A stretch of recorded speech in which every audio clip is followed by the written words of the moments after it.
Well, let us turn to the energy sector now. Starting with oil prices, they've posted their biggest price drop since the new crisis in Iraq erupted.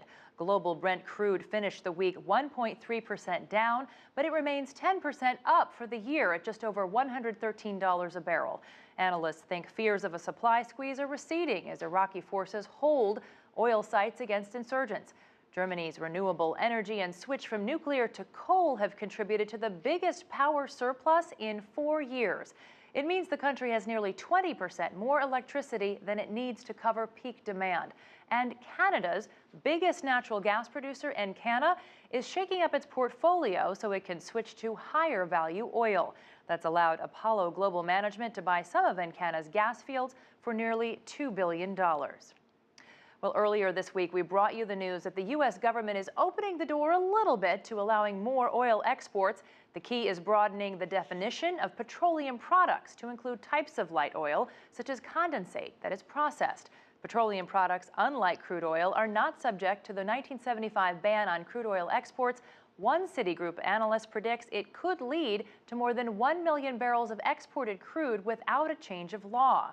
But the chorus of voices is growing to change that law. Already, Mexico, Norway, and Canada are net exporters of crude oil. Well, joining us now to dig even deeper into the potential for higher U.S. oil export is Kent Moores. He is the executive chair of the Global Energy Symposium. Mr. Moores, thanks for coming in. Well, thank you, Jessica.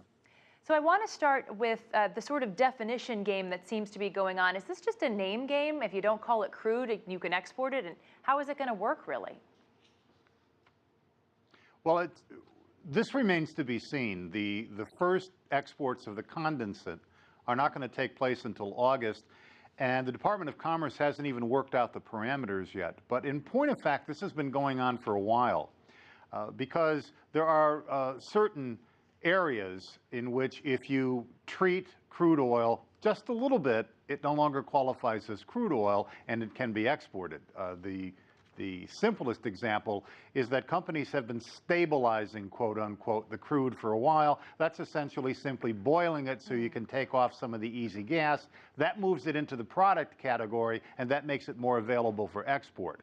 So what everyone hopes is that the Commerce Department, once it begins opening this door, will be clarifying exactly what is going to be allowed and what is not. What about the market for this light crude, which is called condensate? Who needs it? What is it used for?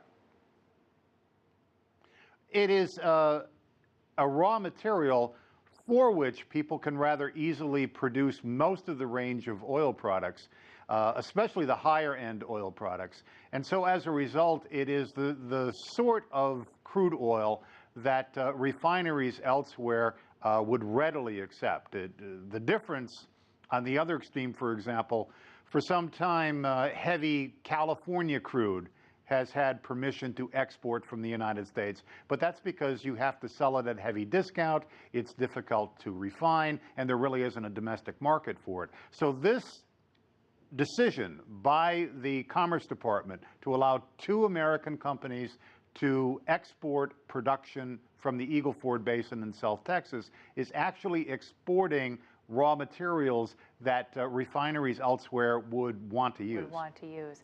Well, let's talk about this argument that we hear every time we talk about exporting or lifting the ban in the United States. The argument that the U.S. can't afford it, essentially, that it's going to come at a cost to the consumer. What do you have to say to that? We have a largesse in unconventional, tight and shale oil in the United States, quite unlike anything we expected.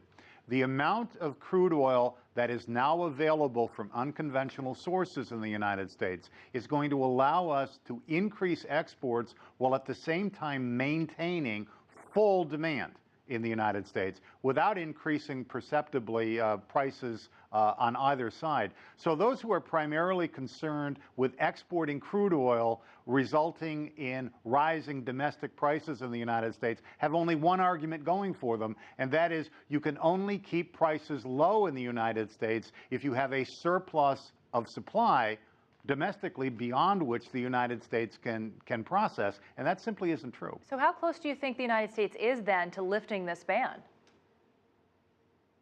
Well, it remains to be seen, but I've argued for almost 2 years now that that ban will be lifted, and what it is that the Commerce Department has done is the first step here. The reason why it will be lifted and the reason why this is likely to extend is that prices in the United States basically require a balance of supply.